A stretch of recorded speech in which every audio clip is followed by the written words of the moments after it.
pertanyaan saya, Bang Mardhani, ini katanya ada pencapaian target dana untuk menuju 2014 sebesar 2 triliun untuk PKS, dan di sana adalah peran dari Yudi Setiawan. Memang benar seperti itu? Ya, Bismillahirrahmanirrahim. Yang pertama, kenal Yudi Setiawan kalau dari Tempo, kalau saya nggak salah Juli 2012 gitu ya.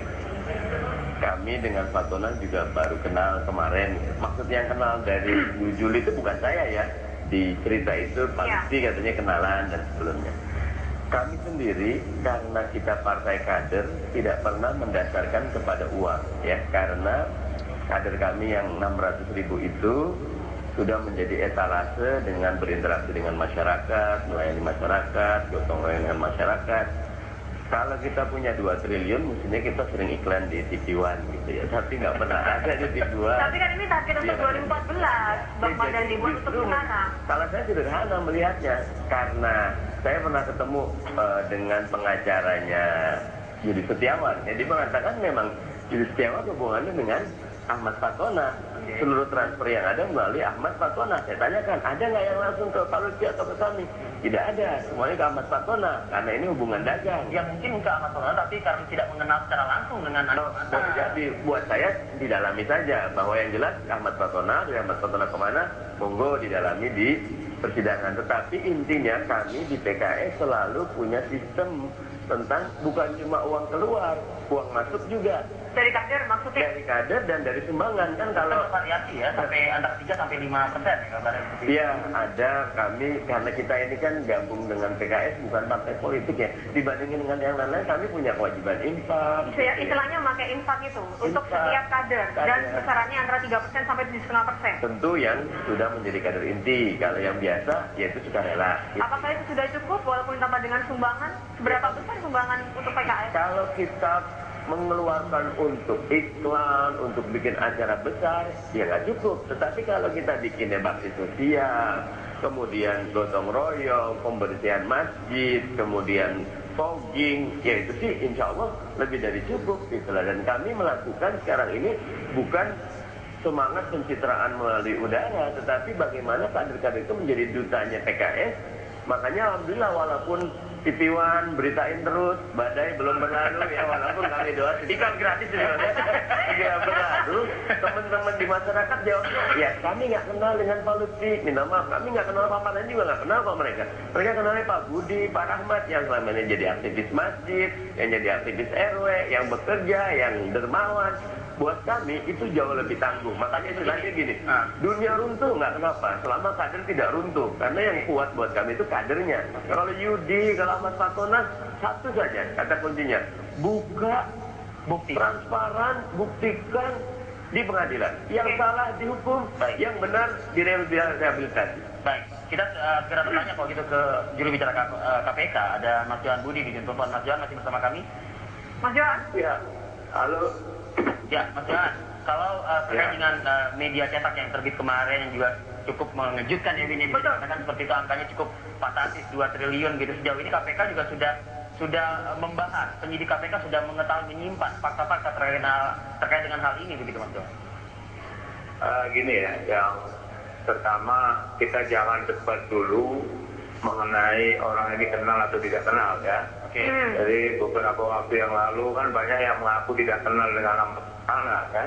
Tiba-tiba kemudian satu dan akhirnya mengakui kenal. Ya. Ini kan harus hati-hati bicara, saya kira. Yang kedua, dalam proses penyidikan yang sekarang dilakukan oleh KPK, tentu KPK mendasarkannya pada tidak hanya pada sekedar keterangan-keterangan ya. Keterangan-keterangan itu akan divalidasi oleh KPK. Apakah dari siapapun ya, apakah keterangan ini bernilai benar atau tidak? Tapi gitu. Benar, Yudi Setiawan ini tidak. Benar, kita tidak ini Mas Johan. Itu sudah divalidasi oleh KPK. Karena Ketua KPK sudah sampaikan bahwa keterangan atau informasi atau data apapun tidak bisa dalam satu pihak ya. Jadi harus divalidasi, apakah dia bernilai benar atau tidak gitu. Bagaimana mengukur ini bernilai benar atau tidak?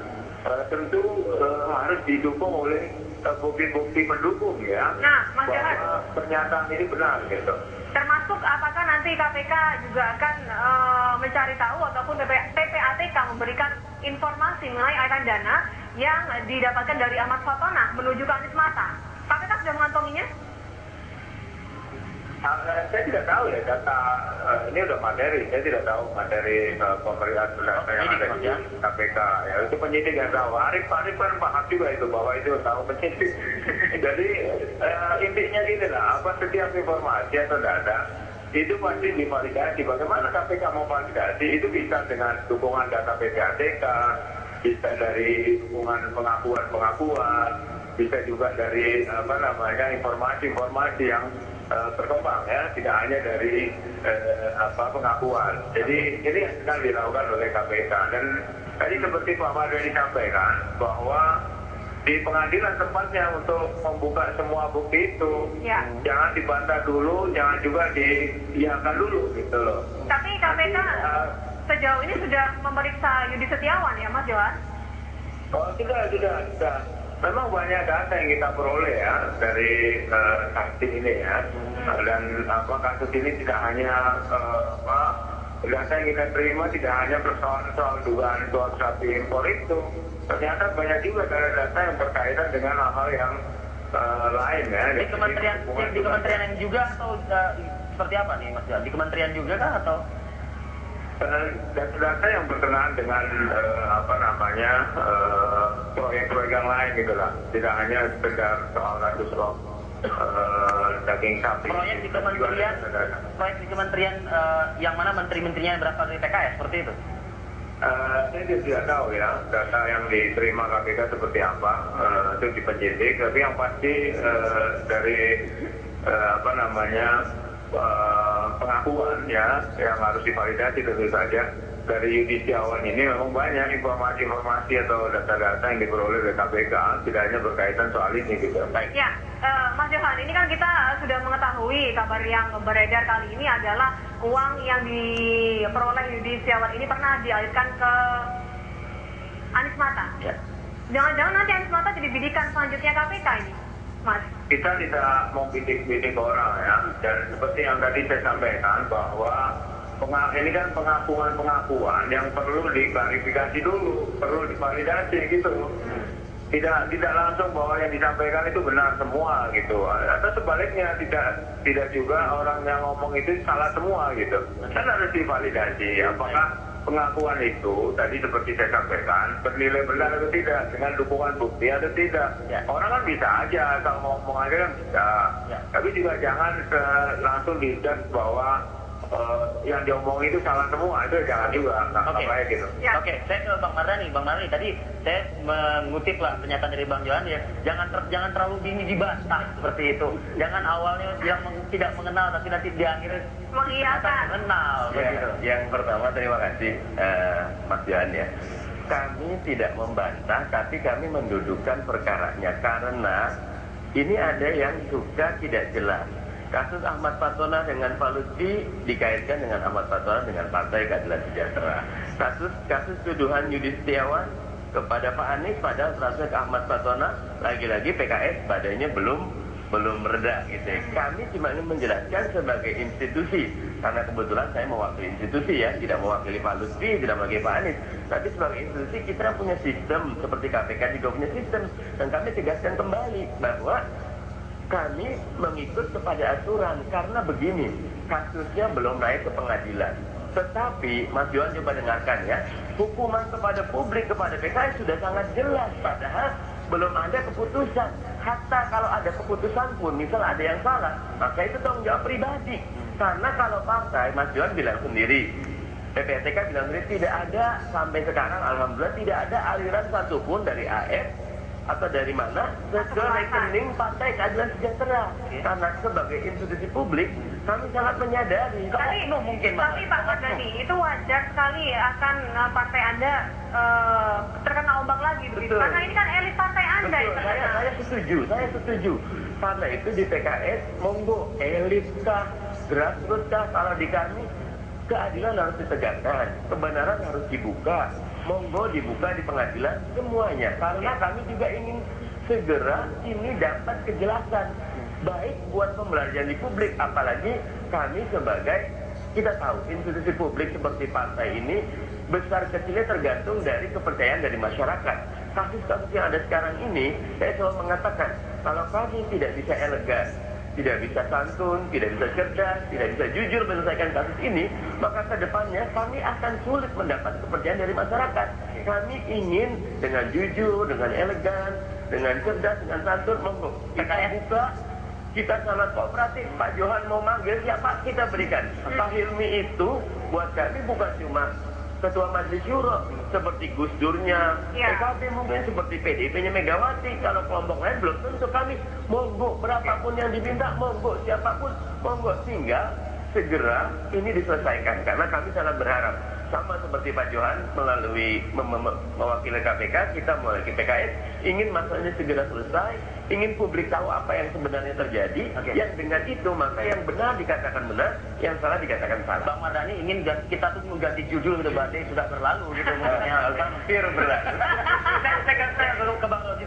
Benar nggak sih Bang kalau misalnya disebut-sebut Ahmad Fatona tidak ada indikasi Ahmad Fatona mengalirkan dana ke PKS gitu loh. Memang mungkin tidak ke institusi, tapi jangan-jangan ada ke beberapa elit partai. Ada nggak ternyata pengakuan? Ini kan bukan masalah benar atau tidak benar ya. Ini adalah sebuah proses hukum yang sedang kita jalani, ya klien saya jalani.